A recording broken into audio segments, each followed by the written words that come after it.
selamat pagi semuanya. Pada kesempatan kali ini, saya akan membahas tentang teknologi jaringan kabel wireless network. Sebelumnya kita dari tim 5 untuk mata kuliah Information Security dari BINUS Online Learning dengan dosen Bu Rian. Mari kita mulai, mulai dari pengantar. Eh, Seperti yang kita ketahui, jaringan nirkabel adalah sistem komunikasi antar perangkat yang tidak menggunakan kabel fisik, melainkan gelombang radio atau gelombang elektromagnetik sebagai media transmisinya. Nah, teknologi ini memungkinkan untuk perangkat-perangkat seperti laptop, smartphone, dan IoT untuk saling terhubung dengan mudah.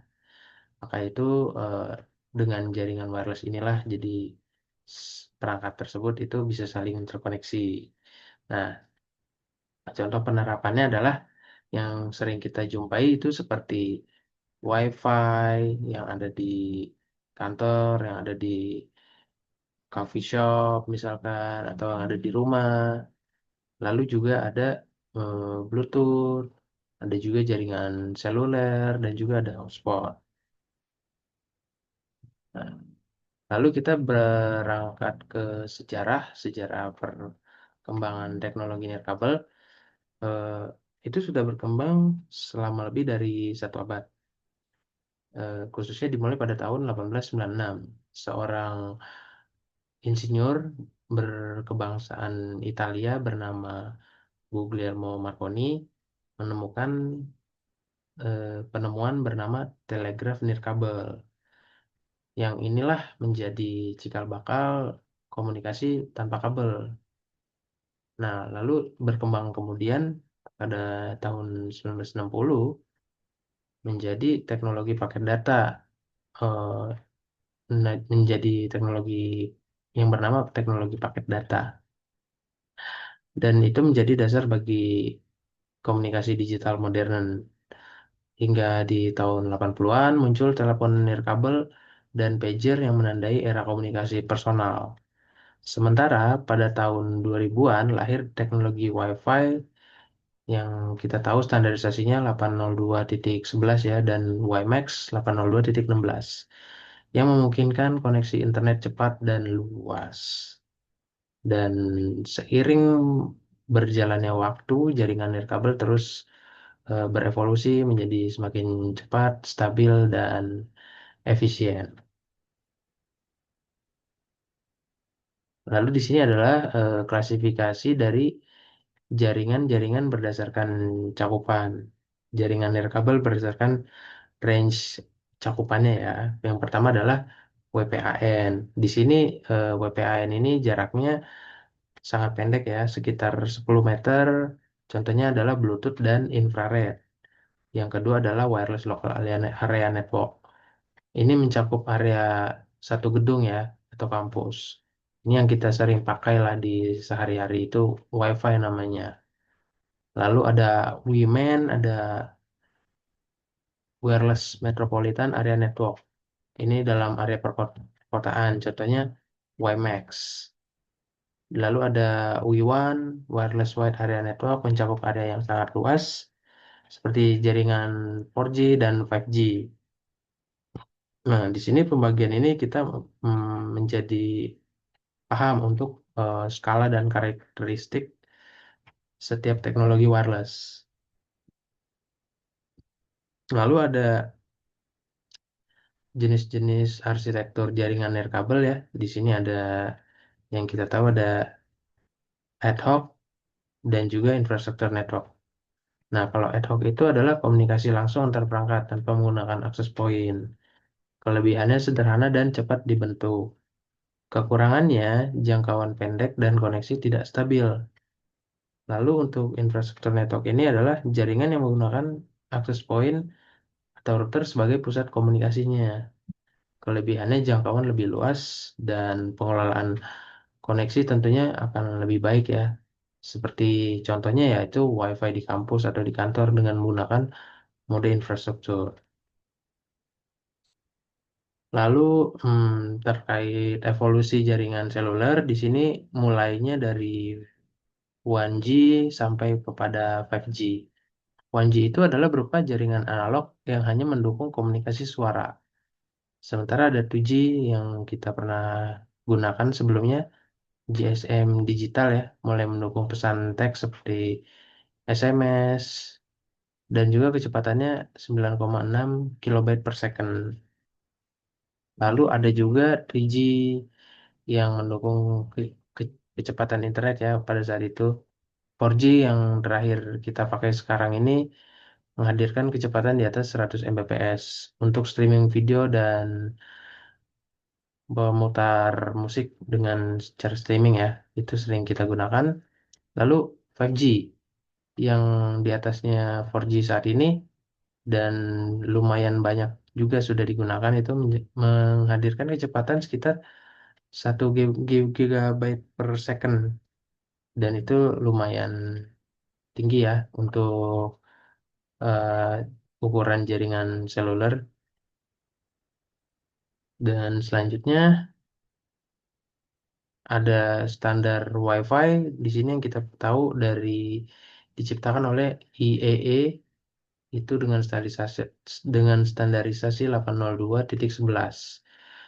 Nah, WiFi ini tuh diatur sama standar internasionalnya untuk frekuensi-frekuensinya dan range gigahertznya untuk kecepatannya seperti itu.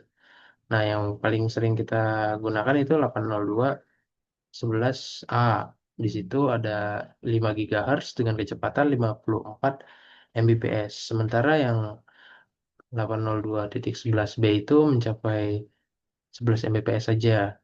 Dan juga 802.11g itu mencapai 54 Mbps. Juga ada dual band di sini dengan teknologi MIMO, multiple input, multiple output. Dan seiring berkembangnya teknologi ya, ini selalu berkembang menuju 802.11ac dan 802.11ax yang kita pernah dengar Wi-Fi 6 dan itu lebih cepat dan efisien. Dan inilah perkembangan Wi-Fi yang menunjukkan bagaimana menjadi elemen penting dalam kehidupan digital kita. Selanjutnya ada model OSI ya, OSI layer yang pernah kita tahu pasti lapisan-lapisan apa saja yang ada di dalam jaringan nirkabel itu. Sebenarnya jaringan nirkabel juga punya menerapkan model ini gitu. Yang pertama itu ada physical layer. Di sini media transmisi seperti gelombang radio, lalu data link layer mengatur frame dan deteksi kesalahan. Yang ketiga adalah network layer menentukan rute data routing, lalu transport layer mengontrol aliran dan keandalan data, lalu session layer mengatur sesi komunikasi antar perangkat, presentation layer menangani enkripsi dan format data. Yang ketujuh adalah application layer menyediakan layanan seperti email, web, atau FTP. Nah, memahami model ini penting untuk merancang sistem komunikasi yang efisien dan aman. Selanjutnya ada arsitektur dan integrasi wireless.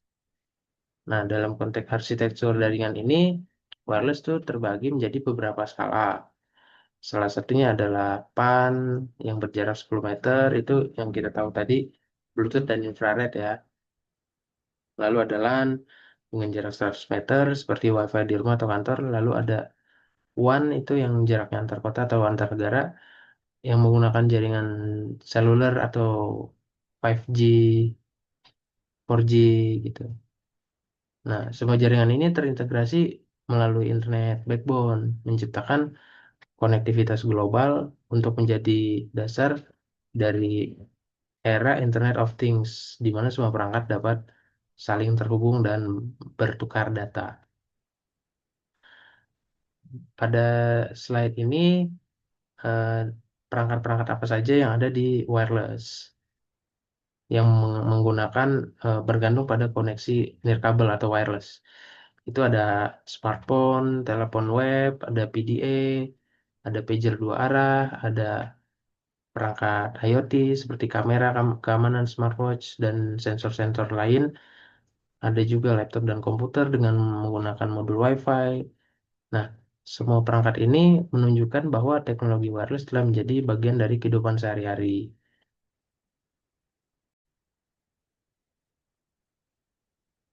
Oke, dan selanjutnya akan dibawakan oleh rekan saya. Baik, terima kasih. Di sini saya akan melanjutkan presentasi dari rekan saya sebelumnya, yaitu tentang teknologi pendukung dalam komunikasi nirkabel serta bagaimana perkembangannya membentuk masa depan konektivitas global. Di Pertama ada teknik multiple access.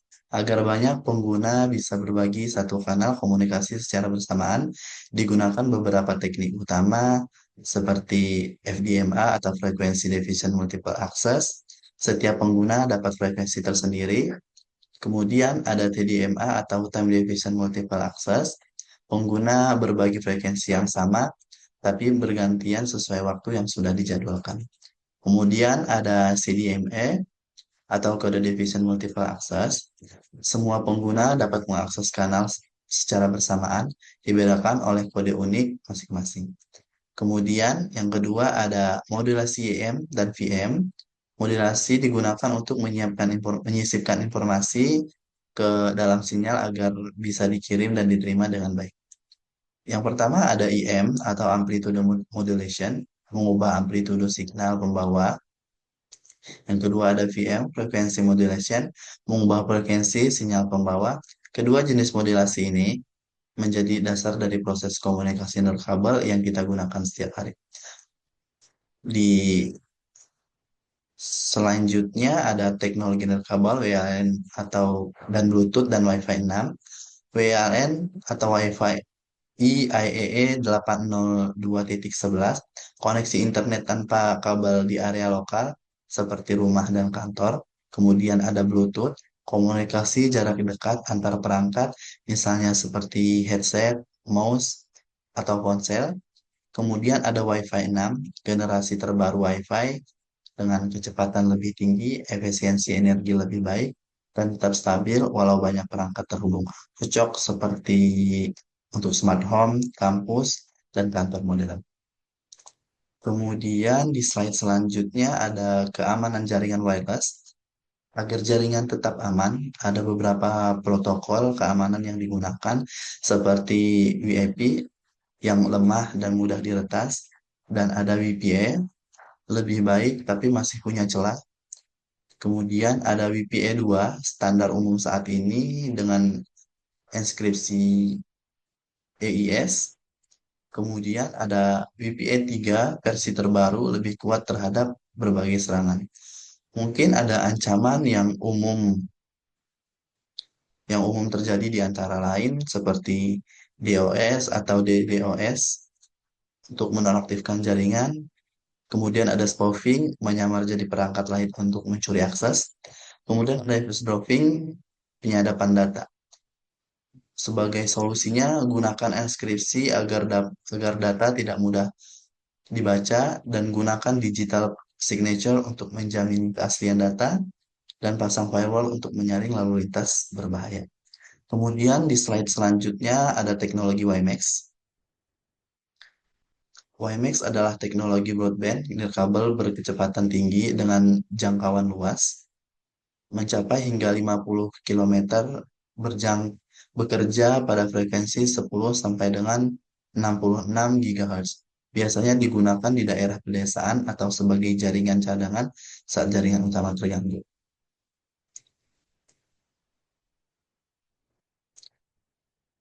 Kemudian ada tren teknologi, tren dan masa depan wireless.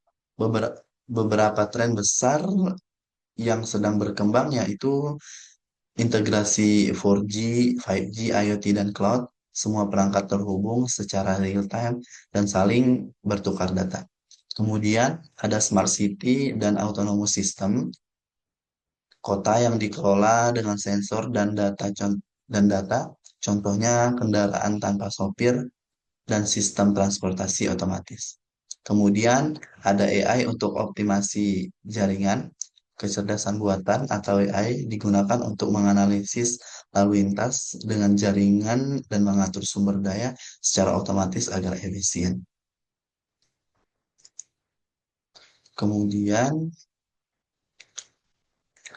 ada tantangan dari peran wireless mungkin seperti keamanan dan efisien. Di poin keamanan itu resiko peretasannya semakin tinggi, dan di poin efisiensi permintaan terhadap kecepatan dan latensi rendah terus meningkat. Kemudian di slide-nya ada arah masa depan wireless. Masa depan komunikasi nirkabel akan lebih cepat berkat jaringan 5G dan pengembangan menuju 6G. Dan yang kedua ada lebih cerdas dengan dukungan AI untuk pengelolaan otomatis, kemudian lebih aman menggunakan enkripsi dan sistem keamanan yang semakin kuat. Dari peran wireless ini mungkin kita dapat menyimpulkan bahwa peran wireless bukan lagi sekedar teknologi pendukung, tetapi tulang punggung komunikasi modern, evolusi dari 1G hingga 5G, dan sebentar lagi menuju 6G telah membuka jalan bagi IT, smart city, dan konektivitas global real time yang fleksibel, cepat, dan efisien. Mungkin dengan teknologi wireless, dunia menjadi lebih tanpa batas, terhubung, cerdas, dan siap menghadapi masa depan digital. Mungkin segini saja presentasi saya. Terima kasih.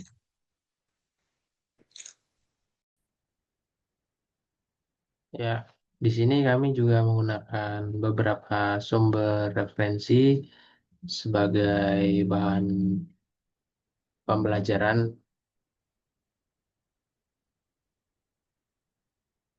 Sekian dari penjelasan tim kami, tim 5. Saya Berton Yudo. Saya ucapkan terima kasih. Selamat pagi.